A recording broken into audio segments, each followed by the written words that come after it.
हम पढ़ने जा रहे हैं गोलीय दर्पण से परावर्तन। आज इस वीडियो में हम देखेंगे कि दर्पण से हम किस प्रकार परावर्तन करते हैं। तो यहाँ पे आप सबसे पहले देखिएगा कि ये हमारा मिरर है, डबल कन्वेक्स मिरर है।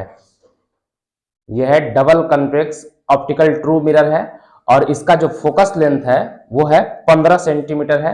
और एक हमारे पास और है मिरर, जो ये है हमारा कॉनकेव मिरर। अगर इसको हम हिंदी में बोले तो ये हमारा होता है अवतल दर्पण और यहाँ पर इसका फोकस लेंथ 10 सेंटीमीटर है। अब यहाँ से आप देखिए तो हम इसका माप जो है, यहाँ से हम 10 सेंटीमीटर की दूरी पर हम फोकस काटे हैं और फोकस से 10 सेंटीमीटर दूर ये हमारा वक्रता केंद्र है और वक्रता केंद्र के इधर का एरिया सब अनंत कहलाता है। तो हम इसको आज प्रायोगिक विधि पर जांचेंगे। ये हमारा अवतल दर्पण है, ध्रुव होता है, ये हमारा फोकस है और ये हमारा वक्रता केंद्र है। और वक्रता केंद्र के इधर का हिस्सा को हम अनंत कहते हैं, इधर वाला पार्ट जो है हमारा अनंत है। ये हमारा वक्रता केंद्र C और अनंत के बीच में जब हम वस्तु को रखते हैं तो वस्तु से चलकर प्रकाश की एक किरण प्रधान अक्ष के समांतर आती हुई दर्पण पर आपतित होती है तथा परावर्तन के बाद फोकस से गुजरती है। एक दूसरी किरण जो हम ये जो ग्रीन रंग से दर्शाए हैं, ये दूसरी किरण वक्रता केंद्र की दिशा में आपतित होती है तथा दर्पण से परावर्तन के बाद उसी पथ से वापस लौट जाती है।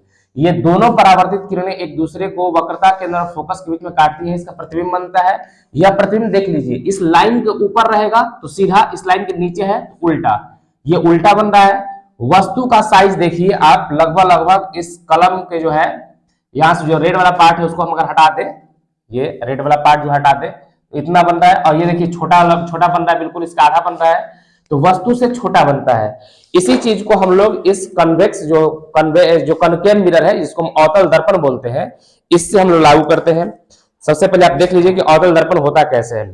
अवतल दर्पण का पहचान है कि ये बीच में गबड़ा होता है। जैसे आप यहाँ पर देखिए कि अवतल दर्पण का जो बाहर जो फेंका हुआ पार्ट है इधर, वो उसमें पेंट किया हुआ है। तो आप इसमें देख सकते हैं कैमरे में कि जो अवतल दर्पण का जो बाहरी भाग है, ये इस पर जो है बाहर से जो है पेंट किया हुआ है और जो अंदर धंसा वाला भाग है उस पर परावर्तित हो रहा है। तो इसको हम लोग स्टैंड पर रखते हैं यहाँ पर। और अब हम आगे इसमें हम अनंत और वक्रता केंद्र के बीच में रखते हैं। हमारा दर्पण है, ये हमारा अवतल दर्पण है, वस्तु है हमारा, यहाँ पर फोकस को हम रखे हैं, ये हमारा वक्रता केंद्र है और वक्रता केंद्र और अनंत, वक्रता केंद्र को हम C से सूचित करते हैं और ये हमारा अनंत है। इसके बीच में हम वस्तु को रखे हैं। इसका प्रतिबिंब यहाँ पे वक्रता केंद्र और अनंत के बीच जब वस्तु रहता है तो इसका प्रतिबिंब यहाँ बनता है वक्रता केंद्र और फोकस के बीच। अब यहाँ पर हम इसको चेक करेंगे कि ये हमारा वस्तु जो है वक्रता केंद्र और अनंत के बीच में है, तो क्या इसका प्रतिबिंब फोकस और वक्रता केंद्र के बीच बन रहा है या नहीं बन रहा है। वक्रता केंद्र और फोकस, ये हमारा फोकस है और ये हमारा वक्रता केंद्र है। इनके बीच में जैसे ही हम इसको रखते हैं तो इसका प्रतिबिंब बन रहा है। थोड़ा सा इसको हल्का सा तिरछा करते हैं ताकि प्रतिबिंब और स्पष्ट क्लियर हो जाए। तो ये आप देखिए कि प्रतिबिंब का जो लौ है वो उल्टा बन रहा है, दिख रहा है। और वस्तु आप देखिए कि लौ इतना बड़ा है और इसका प्रतिबिंब इतना छोटा बन रहा है। देखिए ये छोटा है और जो लौ का जो नोक है वो नीचे की तरफ है और यहाँ पर लौ का जो धागा है वो दिखाई दे रहा है। तो वक्रता केंद्र और फोकस के बीच इसका प्रतिबिंब बनता है।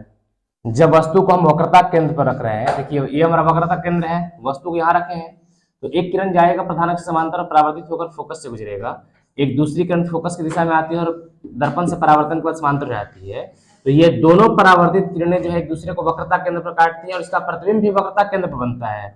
जितना बड़ा वस्तु है उतना ही बड़ा हमारा प्रतिबिंब है और वस्तु से ठीक ऊपर में वस्तु है तो इसके नीचे हमारा प्रतिबिंब बनता है, उल्टा बनता है और वस्तु के बराबर। इसको हम प्रयोग पे देखते हैं। ये हम वस्तु को हम वक्रता केंद्र की दिशा में हम ले आए, यहाँ पर हमारा C के पास हम ले आए इसको।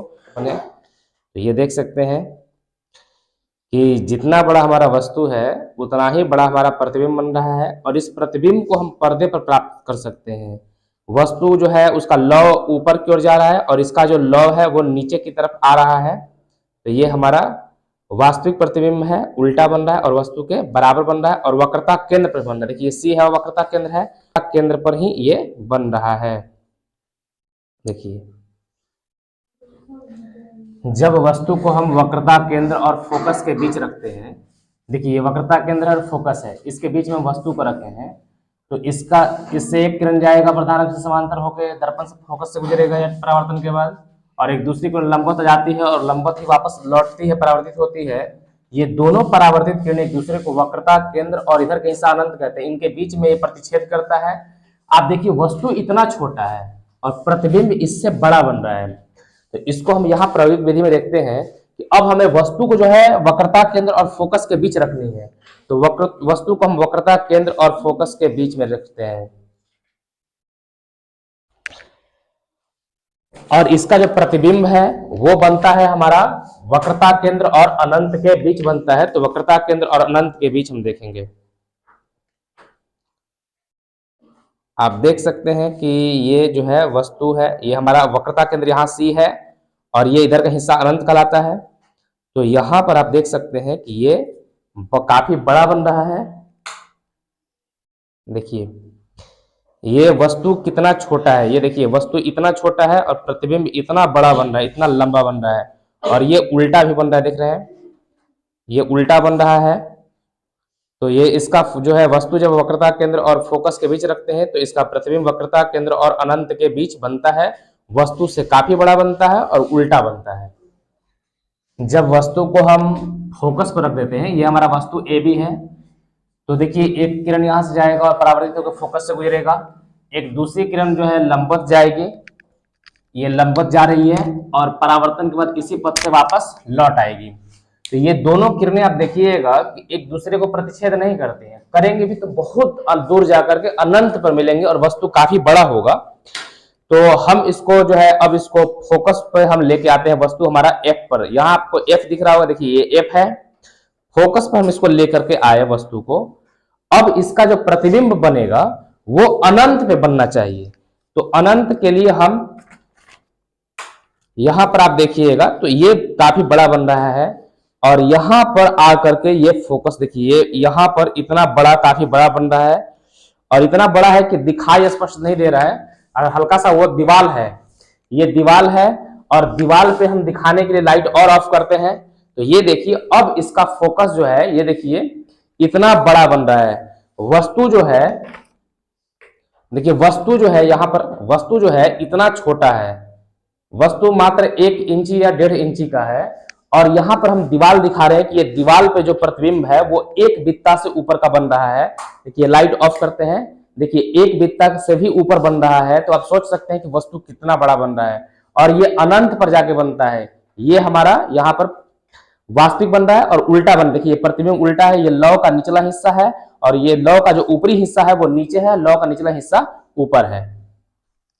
देखिए जब वस्तु को हम ध्रुव और फोकस के बीच में रखते हैं, ये हमारा वस्तु ए बी है, एक किरण जाएगा प्रधान अक्ष समांतर होता हुआ दर्पण से परावर्तन के बाद फोकस से गुजरेगा, एक दूसरी किरण प्रकाश की जो है वो दर्पण पर लंबवत आपतित होगी तब परावर्तन के बाद उसी पथ से वापस लौट जाती है। ये किरण है एक परावर्तित और एक ये किरण परावर्तित है। इन दोनों किरणें जो है इधर की ओर बढ़ते हुए जा रही है, तो जाहिर सी बात है इधर नहीं मिलेंगे, मिलेंगे पीछे की तरफ।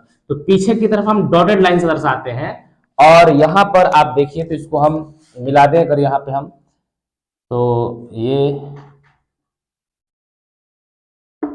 ये हमारा, तो आप देख सकते हैं कि ये हमारा ए डैश और ये बी डैश, इस लाइन के ऊपर ही प्रतिबिंब बन रहा है। लेकिन अब की जो प्रतिबिंब बन रहा है यह प्रतिबिंब वास्तविक नहीं है, यह आभासी है। हमको इस तरह से लाइन जा नहीं रहा है, उसको लग रहा है कि यहां से लाइन आ रहा है, ये हमें ऐसा महसूस हो रहा है, ये आभासी प्रतिबिंब है। और आभासी प्रतिबिंब हमेशा वस्तु की अपेक्षा सीधा बनता है। अभी तक हम जो भी देखे थे वो लाइन के नीचे बन रहा था, वास्तविक प्रतिबिंब वस्तु की अपेक्षा हमेशा उल्टा बनता है तथा इसे पर्दे पर प्राप्त कर सकते हैं। अभी तक जो भी हम लोग बना रहे थे इसको हम पर्दे पर प्राप्त कर सकते थे, परंतु जो इसको है आभासी प्रतिबिंब हमेशा वस्तु की अपेक्षा सीधा बनता है तथा इसे पर्दे पर प्राप्त हम नहीं कर सकते, इसे पर्दे पर प्राप्त किया जा सकता नहीं है। अब इसको हम पर्दे पर प्राप्त करने का प्रयास करेंगे, और सबसे पहले हम देखेंगे कि यहाँ पर ध्रुव है और फोकस के बीच में वस्तु को रख रहे हैं। तो अब हम ध्रुव और फोकस के बीच में हम वस्तु को यहाँ पर ला रहे हैं और इसको हम पर्दे पर ले आ रहे हैं, प्रतिबिंब प्राप्त करने का प्रयास करेंगे। तो देखिए अब यहाँ से हम इस पर कहीं फोकस नहीं हो, कहीं पर्दे पर यह प्रतिबिंब आएगा ही नहीं। तो इसका प्रतिबिंब आएगा कहां पर? तो इसका प्रतिबिंब जो है यहां पर होगा, दिखा बोर्ड पे एक बार, यहां पर जो है ये दर्पण के पीछे बनता था। दर्पण, ये हमारा दर्पण है और इस दर्पण के पीछे बन रहा था, तो अभी भी इसका प्रतिबिंब जो है दर्पण के पीछे दिखाई देना चाहिए, यानी कि अब हमको इस दर्पण में ही दिखाई देगा। इसमें क्या है कि वस्तु से बड़ा बन रहा है, यहां पर यह वस्तु है हमारा, इस वस्तु से यह बड़ा प्रतिबिंब बन रहा है, आभासी बन रहा है, सीधा बन रहा है। तो अब हम इसको इसमें देखेंगे, दर्पण में ही देखेंगे। दर्पण में देखने के लिए हम दर्पण में हम लेके आ गए हैं। अब यहां पर आप देख सकते हैं कि ये हमारा वस्तु है, ये वस्तु है, और यहां पर देखिए ऐनक जो दर्पण है, उस दर्पण में ये प्रतिबिंब बड़ा दिखाई दे रहा है। अगर ऊपर से हम दिखाने का प्रयास करें तो देखिए मोमबत्ती का जो लौ है वो कितना मोमबत्ती पतला है, और जो दर्पण में जो मोमबत्ती दिखाई दे रहा है वो कितना मोटा दिखाई दे रहा है। और इसका वास्तविक प्रतिबिंब नहीं बनता है, ये आभासी प्रतिबिंब है, काल्पनिक है, और वस्तु से बड़ा दिखाई दे रहा है। दूर से अगर देखने का प्रयास करें हम तो देखिए, अगर थोड़ा सा तिरछा करते हैं तो ये देखिए जो इसका लौ है इसमें दिखाई दे रहा है। थोड़ा सा हम वस्तु को हल्का सा इधर कर दे रहे हैं, थोड़ा साइड में। तो अब आप देख सकते हैं कि ये वस्तु का कितना बड़ा प्रतिबिंब बन रहा है। ये वस्तु छोटा है और इसका वस्तु का बहुत बड़ा ही प्रतिबिंब बन रहा है, दर्पण के अंदर बन रहा है, दर्पण के साइड में बन रहा है, आभासी है। और जैसा वस्तु का जो लौ है, देखिए लौ ऊपर की ओर है, तो ये भी लौ ऊपर की ओर दिखाई दे रहा है। देखिए सबसे पहले जो है आप मिरर देख लीजिए, ये मिरर है हमारा डबल कन्वेक्स। तो कन्वेक्स को हम कहते हैं उत्तल, ये उत्तल है, ये यहां पर बीच में पार्ट में ये धंसा हुआ है। और ये हमारा मिरर था अवतल, जिसका बाहरी भाग इस तरह से फूला हुआ है, और इसका अंदर वाला पार्ट जो है धंसा हुआ जिधर से हम देखते हैं, और इसका ठीक उल्टा होता है। जैसा कि आप बोर्ड पर यहां पर देख रहे हैं, ये हमारा मिरर है, इसको हम उत्तल दर्पण बोलते हैं। उत्तल दर्पण में हम जो पेंट किए हुए हैं वो अंदर वाले भाग से किए हैं, और बाहर जो भाग है उस भाग से परावर्तित होता है। अब यहाँ पर आप दर्पण में आप देखिए, ये हमारा उत्तल दर्पण है। उत्तल दर्पण में जो बाहरी जो फूला हुआ भाग है इधर से परावर्तित होगा, और ये जो भाग धंसा हुआ दिख रहा है बीच में, इस भाग पर पेंट किया हुआ है। अब इसको भी हम इस स्टैंड पे लगाते हैं और इससे भी हम प्रतिबिंब देखेंगे। सबसे पहले हम बोर्ड पर आते हैं, अब बोर्ड पे देखेंगे। सबसे पहले आप यहां देखिए कि इसमें हम वस्तु को ध्रुव, और ये हमारा साइड अनंत कहलाता है, तो ध्रुव और अनंत के बीच में वस्तु को हम कहीं भी रख देंगे, इसका हमेशा आभासी प्रतिबिंब बनता है। देखिए एक किरण तो प्रधान अक्ष से समांतर जाएगा, परावर्तन के बाद फोकस से ये आता हुआ प्रतीत हो रहा है, लग रहा है कि इधर से फोकस से आ रहा है। एक दूसरे प्रकाश किरण दर्पण पर लंबवत आपतित होगा, परावर्तन के बाद इसी पथ से वापस लौट जाएगा। तो ये दोनों अपवर्तित किरण लगेगा कि एक फोकस से आ रहा है और एक वक्रता केंद्र से आ रहा है, और ये दोनों जहां प्रतिच्छेद करता है वही प्रतिबिंब बनता है। तो देखिए वस्तु इतना बड़ा हमारा ए बी है और इसका प्रतिबिंब छोटा बन रहा है। तो आप चाहे वस्तु को कहीं भी रख लीजिए, इसका प्रतिबिंब हमेशा आभासी ही बनेगा, इसमें कभी वास्तविक प्रतिबिंब नहीं बनता है। आभासी प्रतिबिंब बनेगा और हमेशा छोटा बनेगा। अब इसको हम पर्दे पर प्राप्त कभी भी नहीं कर सकते हैं।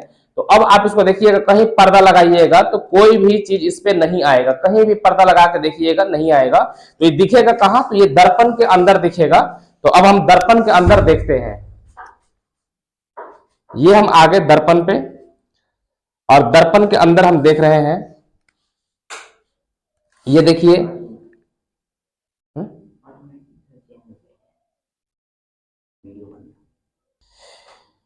ये देखिए दर्पण के अंदर हमको दिखाई दे रहा है, और दर्पण के अंदर छोटा प्रतिबिंब दिखाई दे रहा है। देख सकते हैं बाहर से मोमबत्ती कितना बड़ा है और दर्पण के अंदर जो है ये छोटा है। और पास करके हम दिखा दें, यहाँ पर देखिए ये दर्पण का लौ दिखाई दे रहा है और दर्पण के अंदर छोटा प्रतिबिंब आ रहा है। इसका वास्तविक प्रतिबिंब हम कभी प्राप्त नहीं कर सकते हैं। ये हमारा इस तरह से दर्पण रखा हुआ है और इसका छोटा प्रतिबिंब बनता है। उम्मीद है आप समझ पाए होंगे कि कैसे परावर्तन होता है। Thanks for watching.